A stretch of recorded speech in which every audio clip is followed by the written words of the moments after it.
Welcome, everybody. I'm super happy to have Pamela Paterson with me today. It's awesome getting a new perspective all the way from Canada. So welcome, Pamela. It's great to have you join me. Thank you very much, Deidre. It's very nice to be here. Let's start with a little bit about you. Who is Pamela? What are you passionate about? Tell me a little bit about what you do and what really drives you. Thank you. I am a business analyst, consultant, and project manager. I definitely go on both sides of the fence, and I found this complementary mix is actually very advantageous.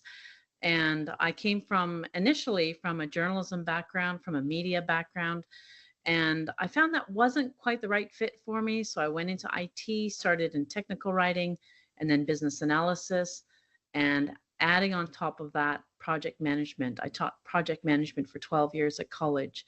Enjoyed it immensely, but business analysis is my main shtick. I absolutely love it. That's fascinating because I often say that business analysts are almost like investigative journalists. What is your thought of that? Because you were in that field. So what is your thoughts?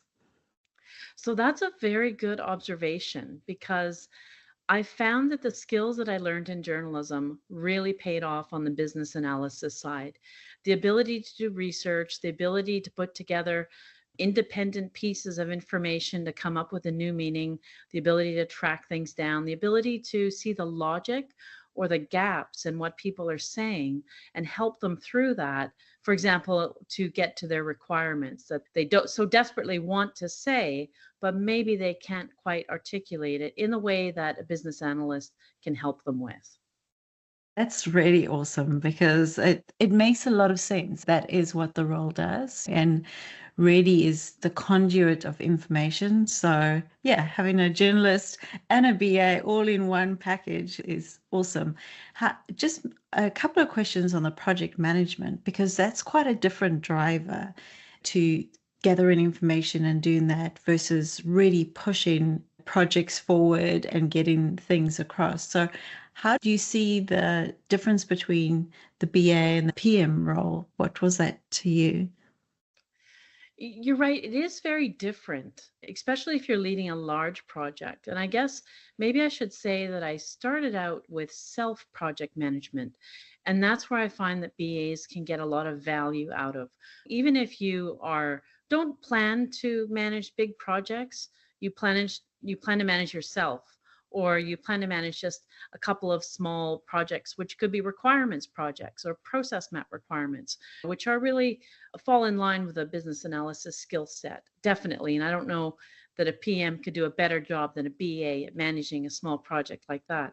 But it is a very different skill set when you get into the larger kinds of projects. Project management is anything from planning your day, how you get up in the morning, how are you going to plan your timeline with everything you need to do and all the deliverables, which could include making yourself breakfast and a piece of toast. It's a very good skill to have no matter where you are. If you're a BA, if you're a mechanic, if you're a cook, if you're something else, it's just a good skill. Mm.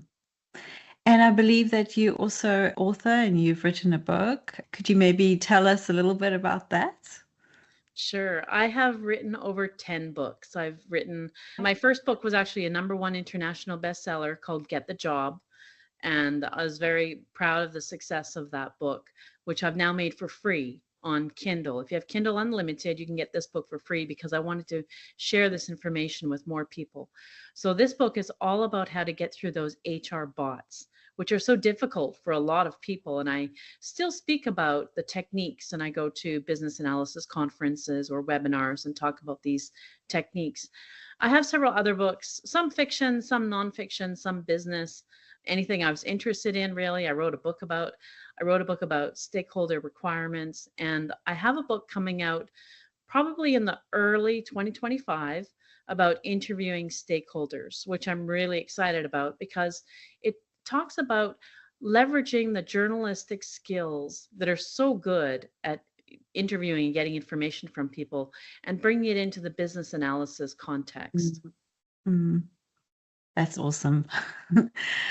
So let's talk a little bit about your career. Were there any key experiences or turning points that really shaped where you are today? So were there any things that stood out for you?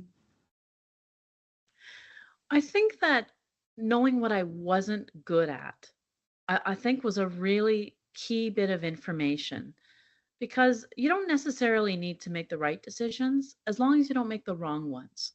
And for Yeah. me, being in journalism, I didn't have that toughness that was required in journalism to write the story at any cost to anybody was not my style. I'm more of a collaborator. And also probably my grades in journalism reflected that I wasn't that good at it either. And and so I'm glad that I found something else. I'm glad that I from that point I went into communications, public relations, media relations, and that was a better fit for me. But then I outgrew that as well. I did what I could there and moved on, and I'm glad that I found IT and business analysis. But I think that was really key. Just knowing what I wasn't that good at pointed me in the right direction. So it was just as important as knowing my strengths. That's a good point.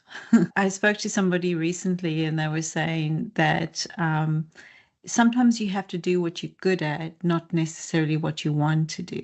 Leave the hobby, the fun, but do something that you're really exceptional at. And yeah, so that kind of resonates with being good at writing for a specific business context is a really great skill. But yes, I suppose if you are under the pump with journalism, that might not be your best option. So, in your own words, how would you describe the importance of business analysis in today's changing, lots changing. There's AI, there's lots of technology changes, there's digital transformation, although that's even old news these days. But what do you see the value of business analysts being? I think that business analysts are thinking about things that other people aren't, and that's the real value. Business IIBA is a young organization compared to some other organizations, compared to engineering. And I think that they were able to fill a gap that just wasn't being paid attention to. And business analysts are requirements experts. We're requirements engineers. We're a lot of things. If you look at the report of IIBA, you'll see that there's a wide range of different kinds of jobs that business analysts can do, from data to requirements to architecture to all kinds of, I think there's over 100 different jobs that are associated with IIBA and business analysis. And and I think that's the business analysis strength, is thinking about things that other people aren't. And maybe it has a lot to do with requirements, process flows, filling that gap, being the glue, as they say, between the business and the technical area, because I think that that's always a gap. No matter what kind of good organization you have, that's always going to be a gap because it's a different language in a way. Business to technical, it's a different language, a different skill set, different way of thinking about things, focusing on the requirements versus the solution. And so I see just a really great, bright future for people in business analysis. Mm, that's good. Any projects or initiatives that where the role of having a BA was really important? You can include PM as well, but any success stories you'd like to share? Probably every single one. Oh, And good. I'm talking about, yes, I'm talking about filling that gap as a business analyst. I, as a consultant, I'm brought into a lot of different projects that maybe even have failed before I got there. They failed internally because they didn't have that business analysis skill set. Even from a different role, you could be a data analyst and a business analyst. You can have multiple roles. But that's usually when I'm brought in. And so I typically have a lot of successes in those kinds of projects because they've already failed. So whatever I do is actually It's going to a, be successful. Yeah. it's a win. But it is true though that the business analysis, you can bring a lot of value to the organization and to the project if the project, for example, already has failed, or if the project leadership are familiar with business analysis. And increasingly, I think they are. But the best project to be involved in, to come in as a consultant, is one that has already failed. I think then they value the work that's been done, which is part of it as well, because often it's seen almost as a side gig. Oh, we need some BAs, but we're going to carry on with our project. Yeah, that's good. Let's talk about the future. There's a lot happening, right? We've got, as I mentioned, AI. You also doing your books on various things. So what do you see happening in the next 5 to 10 years? Are there any specific trends?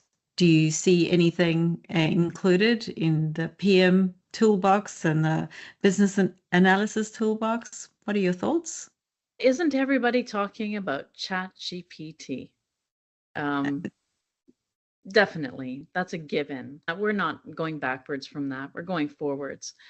And definitely AI. There are tools now that will help refine requirements, find duplicates, find poor quality or fuzzy language. That's going to keep going forward and continue, which I think is a wonderful thing. And there is AI tools that even interviews stakeholders. I have a friend who's a professor in a computer lab, and he tells me a little bit about the tools and the projects that he's working on. And having a chat bot interview stakeholders is something that's on the horizon as well. But a true BA, in my view, who can elicit information and get information from stakeholders will be hard to replace. That human touch, that human being who can see that somebody's having a bad day, or that somebody needs a different way of communication, or that makes the inquiry that, are you able to interview best in the morning or the afternoon? I've had stakeholders say to me, please don't book an interview in the afternoon. My brain is gone at that time. I'm good at 7 or 8 in the morning. I've had interviews at midnight with other busy stakeholders. And when you get that kind of facilitation and when you have that kind of relationship with stakeholders, you get better results because they feel more comfortable with you, because they trust you, because you've made the effort and then they make the effort and then you have a better interview. So that's going to be hard to replace with a computer. I agree with you. Let's talk about the language with AI as well, because a lot of success with business analysis is around being able to express requirements clearly. Do you think that there's a link between, let's say, using AI and expressing requirements clearly using AI tools? I think that's I think that AI can refine the output. So if the AI has information, if these tools have the information that's already been given from a Yeah. stakeholder, they can refine it. They can refine the output. They can find the fuzzy language. They can find the poor quality, the lack of specificity. They can find that in 3 seconds, much faster than a human being ever could. But what can they do with the input? Are they ever going to be better at the input? I'm not Mm, sure. I think a skilled interviewer will always be able to beat a computer at that mm, input, at that eliciting information, being able to see nonverbal cues, being able to know that stakeholder, having a water cooler conversation and know what they're working on so that you know what to ask. I mm. don't think I would be surprised if a computer could ever do all of that. And I might be surprised, but I would be. Yeah, that's a good point. It's a good point because it needs that initial prompt to get the right output.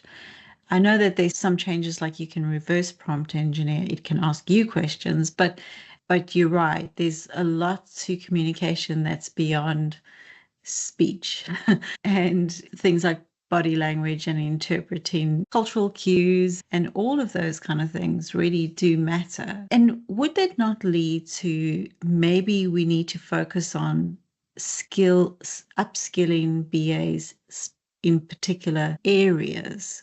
And what would you think those areas might be? Because if they've got to prompt better and if they've got to be better at stakeholder engagements and all of those kind of things. Does the role look like it's changing, or is it just upskilling certain parts of the role? What are your thoughts on that? This is a very good question, Deidre, because it's really about the impact of technology on the BA role. And there's no question that it's going to change. To the extent or how fast it will change, that's another question. Because don't forget that these tools are not available to a lot of organizations. They are expensive, they need to be licensed. And in fact, as a consultant, I've worked for over 50 organizations, probably 60 or 70. Very few of those organizations, including the federal government, which has really quite a big budget for IT Yeah. projects, very few of them had dedicated requirements tools. Very few of them were using DevOps or some other, and DevOps is a very popular tool. It's everywhere. But comparatively, very few organizations had very sophisticated tools. A lot of them were using Microsoft Office, for example, which can take you a long way in some situations, Excel and Word and Visio and these kinds of things. So I think that's going to be a limiting factor, definitely, is what kind of budgets organizations have to make the shift, to jump onto the AI engine, the AI trends. And on top of that, I think that even though we think that change comes relatively quickly, I think that implemented change comes a little bit slower. And if BAs are wondering the upskill and the kinds of next skills that they should get, they should really just keep looking at the job postings. And this comes back, really ties back to the book that I wrote called Get the Job. And Yeah. the Get the Job talks about this, talks about looking and combing through the keywords that you find in the job posting and keeping a running list of it. It really doesn't change that fast. Maybe from year to year, if you do it once a year, you survey 50 job postings in your area, in your industry, you're going to come up with the complete list of skills and tools that you need to learn, which I think will number quite few. But and also talk to other business analysts around you. And we know that BA in the work that we do, we differs from industry, differs among geographical area. And so just keeping connected with your community to learn what's new as well, I think is a good way to figure out what sort of skills you need in the future. That's a great piece of advice because sometimes I suppose as humans, we just make assumptions, right? We just assume things. It just comes naturally. It's probably the brain just going, oh, this was what it would be. But to your point, go out and do some investigation and put it all together and figure out what's the best way forward. So, yeah, great advice. So, we spoke a little bit around the skills and the competencies. Maybe we could elaborate a little bit more. Are there any particular skill areas or tools or competencies that you feel business analysts should focus on today? Are there any that stand out for you? I think for me, it's always going to be comprised of two components. One is people and one is technical. Get good in those two areas. So, people is about interviewing, collaboration, soft skills, that kind of thing. Technical, it's wherever you are, it's whatever industry you're in. I used to work in the financial industry, but I didn't really like it. So, I don't work there anymore and I don't keep up with the financial terms and trends and tools. It's just not my gig. But whatever industry you're in, learn the technical. Since you are, as a business analyst, you are the glue between the business and the technical. So learn their worlds. Do your Yeah, best to learn their worlds and what are they talking about? What are their terms? Do you understand the terms when you're in a meeting? Do you understand their lingo? Do you understand all the terms that they talk about? Do you want to pursue the certifications that are going to help you do that? I think that's certifications are always really useful in my opinion yeah, because they're really a dedicated deep dive into a topic or an area that I think is always useful. Continuing education is always useful. And yeah. on the technical side, it's really worth even asking the stakeholders in terms of information mining, what sort of skills do I need in the future to be able to best position to help you and get your requirements and work with you on IT projects or whatever project you're working on. So keep going out and getting that information and be that very well positioned center point between the business and the technical areas. Mm. It's great. You're giving some really good advice on the theme of find the information and use it to your advantage. For those entering the field of business analysis, do you have any advice for newbies? Oh, newbies, I have so much advice. And it depends on where you're coming from. What is your starting point? Are you coming from high school and then you went to a BA program and now you're going into the field? Are you more seasoned? Are you coming from, I mean, I've had BAs I've mentored because I do a lot of mentoring for IIBA. I've had BAs that have been dentists and nurses in their home countries, and then they come to Canada and they want to be in business analysis. So they have a different sort of trajectory and history than somebody who is just coming out of high school and takes a business analysis program. And it's almost an individual experience, right? It's individual advice that I give to people based on their history, based on what they're good at, based on what they're not good at, and based on where they want to go. It's really important. I had some candidates, for example, who came from a health background, dentistry, nursing, that kind of thing in their home country. And they assumed that they had to go into IT because IT is where it's at. Everybody's in IT, quote unquote, air quotes. And I said, you know what? There's a lot of business analysis work in the healthcare industry, and you are primed and positioned to go in and take it. If you're going to IT, it means that you're pursuing an additional extra step Mm. as your entry point. And I always try to encourage people to take a look at what they have and then think about the closest entry point, the closest connecting point to where they are. And that's going to be your best entry point. It's going to be Mm. your easiest entry point. Let me say it Mm. that way. And Yeah. you will have a chance to beat a lot of the other competition because you already have a really good and well-developed healthcare background, which is the Mm. other part of it. We need Yeah. to think about our competition. We need to think about who wants us, and based on the skills that we have, we need to think about our marketability. And that's, in my mind, if you're trying to get into business analysis and you haven't been there before, you need to find the easiest entry point and know if there is a market for that. And again, the job postings are going to tell you if there's a market for it. If you put, and I like Google Jobs actually, because Google combs everywhere and gets everything. And I use LinkedIn, I use Indeed, I use Workopolis, I use all these other things, but Google Jobs combs everywhere. And the Google Jobs is a really great way to research for your area about whether healthcare BA is in demand. If no jobs come up, but there's 300 BA jobs, then that gives you a very good indication on your own that maybe Mm. this isn't a very popular business analysis path to follow. But of course, you need to make sure that you're using the right keywords. So, Yeah. Your you search. know, Yeah. so you need to experiment with keywords a lot when you are doing this kind of research. But Mm. definitely the information is there in terms of how much you can do on your own about getting into business analysis as a newbie. Mm. Yeah. Great advice. Now, I have a question for you before we talk about your books and how to get in touch. If you could go back in time and give yourself, your younger self, some personal advice, what would it be? Oh my goodness. Take more risk. I was interviewed for an executive position, and I remember it was a 2-hour interview, and I went through a whole round of testing. And the recruiter said to me, "Tell me about a time where you failed."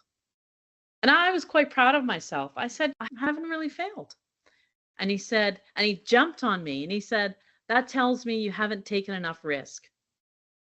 So it was actually a negative thing. Wow. It was like a Yeah. negative character thing against me that I have not failed in his mind. And I think he was right.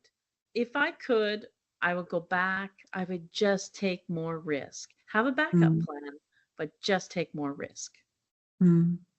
Yes. I think it's quite interesting because those interviews are quite daunting, right? Especially when you've been drilled and you emotionally are having to manage all of that. When you say you would have taken more risks, what kind of risks?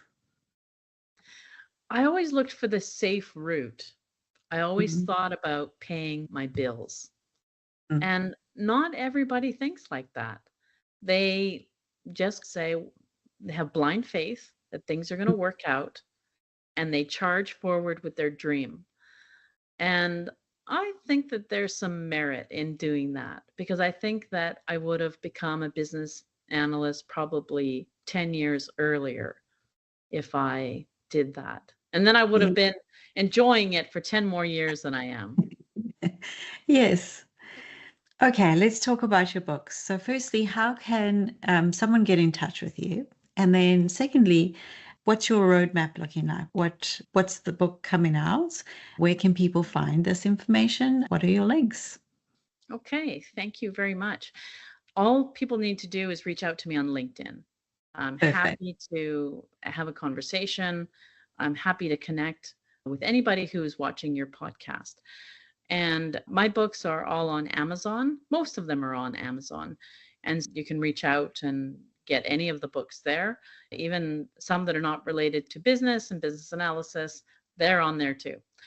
And my book about stakeholder interviewing, which is coming out in January, I'm very excited about this because I combed through hundreds of research journals and I found information that even I didn't know before about interviewing, about what makes an interview successful, about taking the shortcuts to get there, about incorporating the end to end, I would say the end to end information life cycle about interviewing. So most people think of interviewing maybe as a question and answer, a question and answer.